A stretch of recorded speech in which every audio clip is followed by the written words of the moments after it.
A very good morning.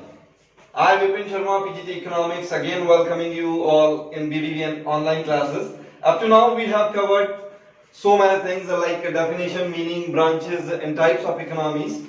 In today's class, we are moving on central problem of an economy. Since today, we are starting microeconomics. ठीक है, 11th के syllabus में 11th economics के syllabus में हमारे syllabus के जो दो पार्ट किए गए हैं, माइक्रो इकोनॉमिक्स और स्टैटिस्टिक्स का न्यूमेरिकल पोर्शन अपन बाद में लेते हैं। अभी हाल फिलहाल जो फंडामेंटल के लिए हमारे लिए जरूरी है, which is suitable for this mode of learning, is a micro economics. Upon start करते हैं central problem of an economy. सबसे पहले अपन ये जाने कि सेंट्रल प्रॉब्लम होती क्या है। Central problem is also known as the universal problem which each and every economy face. जो हर एक इकोनॉमी फेस करती हो उसे ही सेंट्रल प्रॉब्लम माना जाता है। अब दूसरा क्वेश्चन ये आता है, सर ये प्रॉब्लम होती कौन सी है? Which type of problem can be considered as the central problem? तो अपन कहते हैं scarcity is the central problem. अब एक नया वर्ड है स्कैर्सिटी। स्कैर्सिटी का आज तक अपन मीनिंग जो समझते आए हैं वो समझते आए हैं कमी। ठीक है, तो यहां पर भी कमी किस चीज की?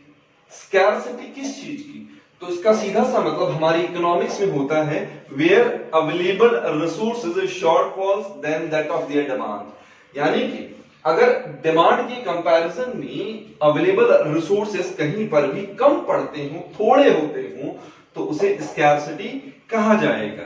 अब अगर मिलेनियर बिलियनियर भी अगर कोई है तो अपन कहते हैं he cannot fulfil all his desires. क्यों नहीं कर सकता? Because still there will be a kind of scarcity along with him. कुछ ना कुछ तो कमी वहां पर रह जाएगी। जनरली कहा जाता है कुछ कमी जरूरी है जीने के लिए, तो ये वही कमी है जो इस इकोनॉमिक्स में हमें जोड़े रखती है।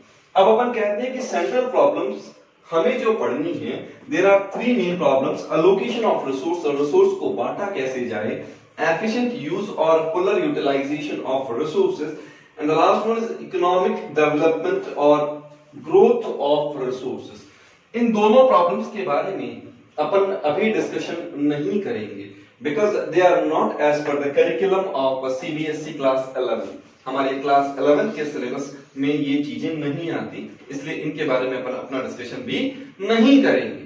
तो अपन कहें कि हमें डिस्कशन करना किसका है? हमें डिस्कशन करना है अकेली प्रॉब्लम अलोकेशन ऑफ रिसोर्स का। Allocation of resources can be further classified in what to produce, how to produce and for whom to produce. अब मैं फटाफट से एक बार रिकॉल कर देता हूं आपको। सेंट्रल प्रॉब्लम क्या होती है? The problem which each and every economy faces. ठीक है, अब कौन सी प्रॉब्लम है जो हर एक इकोनॉमी फेस करती है? स्कैर्सिटी। कौन सी प्रॉब्लम है? Which type of problem is faced by each and every economy? The problem is scarcity. Scarcity का मतलब क्या होता है और व्हाट इज स्कैर्सिटी? इसका मतलब होता है where available resources are shortfall than that of their demand. यानी कि डिमांड के कंपैरिजन में अवेलेबल रिसोर्सेज कम होते हैं। इसी की वजह से, इस स्कैर्सिटी की वजह से हर एक इकोनॉमी को इन तीन सेंट्रल प्रॉब्लम्स को फेस करना पड़ता है। वो सेंट्रल प्रॉब्लम्स कौन सी हैं? What to produce, how to produce and for whom to produce. What to produce क्या है? मेरे शब्दों को सुनिएगा, समझिएगा, और जब आप इस वीडियो को देखें तो नोट्स भी साथ साथ में प्रिपेयर करते जाइएगा। What to produce, this problem is concerned with basic two problems. Which type of good is to be produced and how much quantity of that good is to be produced. यानी किस तरह की good बनानी है और कितनी मात्रा में गुड बनानी है। इन दोनों प्रॉब्लम्स को जो कंसिस्ट करता है वो है what to produce. I'm repeating my words. This problem is concerned with the basic two problems. Basic two problems कौन सी? Which type of good is to be produce, किस तरह की गुड बनानी है, और दूसरा how much quantity of that good is to be produce. अब उसकी मात्रा कितनी बनानी है, अब थोड़ा सोचिएगा, why do we need to take decision regarding what to produce? Won't an economy able to produce all kind of goods at a particular point of time? क्यों नहीं बना सकती? हर एक इकोनॉमी हर तरह की गुड्स अपने मैक्सिमम लेवल पर क्यों नहीं बना सकती? Because each economy faces shortfall or scarcity of financial or human resources. हर एक इकोनॉमी में फाइनेंशियल या फिर इकोनॉमिकल रिसोर्सेज की, आपकी इकोनॉमिकल ह्यूमन रिसोर्सेज की कमी पाई जाती है। इसलिए हमें ये डिसीजन लेना होगा कि हमें किस तरह की गुड बनानी है। छोटा सा एग्जांपल लेते हैं कि अगर मान लीजिए मैं फास्ट फूड कॉर्नर खोल करके बैठता हूं, मैं एक बात समझिएगा, कचौड़ी और समोसे बनाता हूं, है ना, कचौड़ी और समोसे बनाता हूं, तो जिस चीज की मेरे पास डिमांड ज्यादा होगी, जिस चीज को बनाने में मुझे फायदा ज्यादा होगा, मैं वो चीज मात्रा में ज्यादा बनाऊंगा, और जिस चीज को बेचने से मुझे मुनाफा कम होता है, जिस चीज की मार्केट में डिमांड कम आती है, मैं उसकी जो उसका प्रोडक्शन है वो क्या करूंगा, कम करूंगा। ये मैंने एक छोटा सा एग्जांपल लिया है, लेकिन अगर अपन फैक्ट्रीज के बारे में बात करें, इंडस्ट्रीज के बारे में बात करें, तो गुड्स कैपिटल गुड्स भी हो सकती हैं और कंज्यूमर गुड्स भी हो सकती हैं। अब अगर आप कंज्यूमर गुड्स ज्यादा बनाएंगे, then you will have to make sacrifice with the capital goods, और अगर कैपिटल गुड्स ज्यादा बनाएगी तो आपको कंज्यूमर गुड्स कम बनाने को मिलेगा, क्योंकि आपके जो रिसोर्सेज थे वो एम्प्लॉय हो जाएंगे किसी और गुड में। ठीक है, तो वाटर टू प्रोड्यूस क्या होता है, which type of good is to be produce, और दूसरा क्या होता है, how much quantity of that good is to be produce. अगला पॉइंट आता है हाउ टू प्रोड्यूस। इसका मतलब this problem is concerned with selection of technique of production. This problem is concerned with selection of technique of production. There are two techniques of production.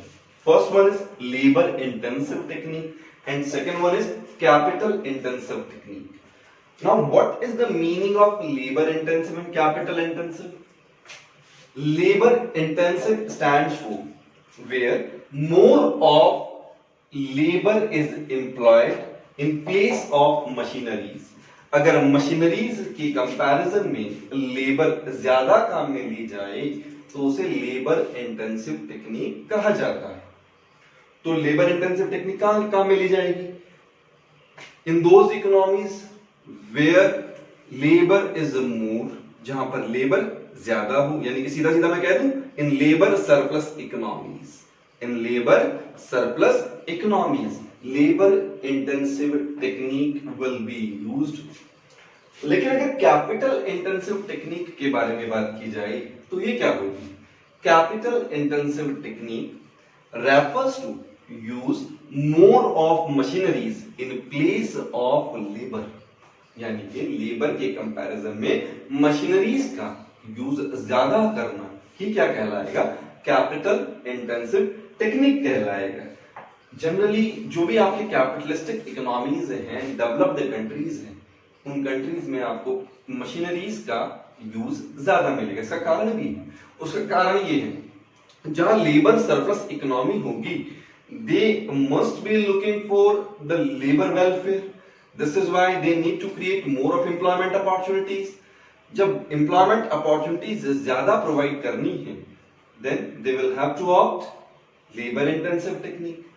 But in capitalistic economy where they have surplus of capital अगर उनके पास में है, they will be concerned about the efficiency of the output। आपके पास में जो output है उसका efficiency level maintain किया जाएगा, जज किया जाएगा, इसलिए मशीनरीज ज्यादा काम में ली जाएंगी। यहां पर दो प्रॉब्लम क्या बताई थी, which type of good and how much quantity।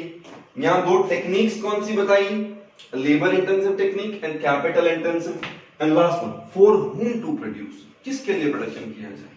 ठीक है, this problem is concerned with the allocation of resource among the society, allocation of resource among the society. अब इसे भी दो तरीके से बांटा जा सकता है, एक अपन कह सकते हैं फैक्टोरियल डिस्ट्रीब्यूशन, एक कह सकते हैं इंटरपर्सनल डिस्ट्रीब्यूशन। एक क्या कह सकते हैं, factorial, FACTORIAL, factorial distribution. Factorial distribution क्या होता है, where the resources are allocated keeping in the mind the cost of factors of production. ठीक है, मैं रिपीट कर देता हूं, where the resources are allocated keeping in the mind the cost of factors of production. जहां पर आप अपने रिसोर्सेस को उसकी कोस्ट को ध्यान में रख करके, यानी कि अपने प्रोडक्ट की कोस्ट को ध्यान में रख करके बांटते हैं, उसे क्या कहा जाएगा? Factorial distribution. दोबारा एग्जांपल, अपन कचौड़ी तो बना ही चुके, दोबारा बना लेते हैं। कचौड़ी प्याज की भी बनती है, कचौड़ी दाल की भी बनती है। अब देखिए, जो कचौड़ी बनाता है, अगर प्याज महंगे हो जाएंगे तो क्या करेगा?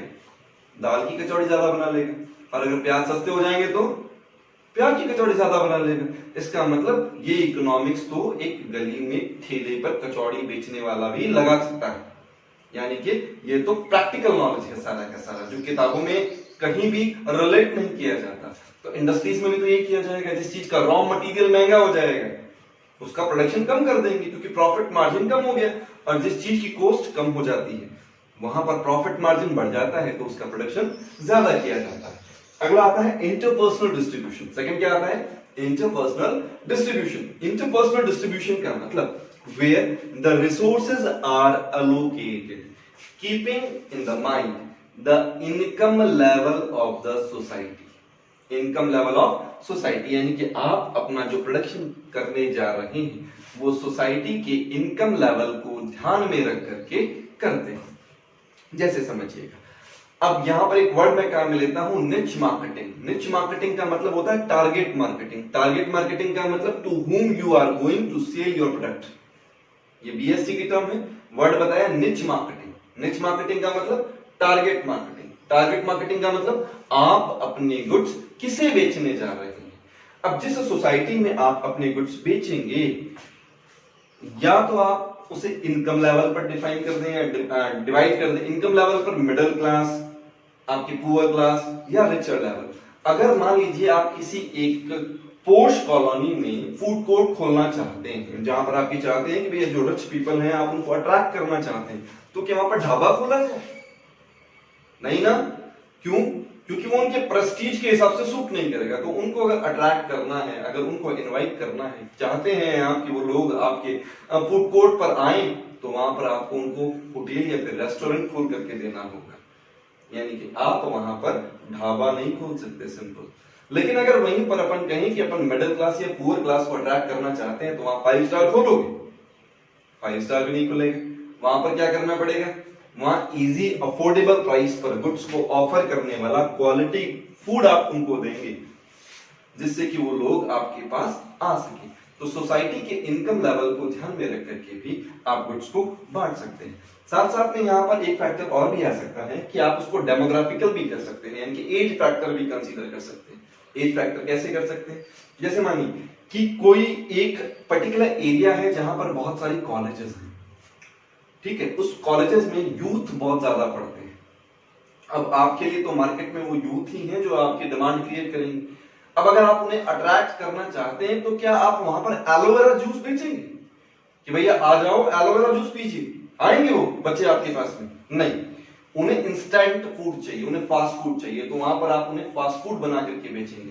लेकिन अगर आप किसी रिटायर्ड कॉलोनी में जहां पर लोग अपनी सर्विसेज के बाद में रिटायर हो करके रहते हैं, वहां पर अगर आप फास्ट फूड बना करके बेचने लगे, they are very much cautious और कॉन्शियस अबाउट देयर हेल्थ, तो वहां पर आप फास्ट फूड नहीं बेच पाएंगे। वहां पर आपको हेल्दी ड्रिंक्स बेचने पड़ेंगे, हेल्दी फूड्स बेचने पड़ेंगे। यानी कि जहां पर अपने रिसोर्सेस को सोसाइटी के लोगों को ध्यान में रख करके बांटा जाए, वो इंटरपर्सनल डिस्ट्रीब्यूशन। और दूसरा, जहां पर अपने इनकम को या अपने रिसोर्सेस को अपने फैक्टर्स ऑफ प्रोडक्शन की कॉस्ट को ध्यान में रख करके बांटा जाए, वो फैक्टोरियल डिस्ट्रीब्यूशन। आज की क्लास के अंदर आपने 3 प्रॉब्लम्स पढ़ी, what to produce, how to produce, for whom to produce. What to produce में 2 चीजें क्या थी? which type of good and how much quantity। how to produce में 2 टेक्निक कौन सी थी? Labour intensive, capital intensive. For whom to produce में 2 categories कौन सी थी? इंटरपर्सनल और फैक्टोरियल डिस्ट्रीब्यूशन। ठीक है, होपिंग दैट ये टॉपिक आपको क्लियर हुआ होगा। हम आपके साथ में मिलेंगे अपने नए टॉपिक के साथ। अगली क्लास में। Thank you.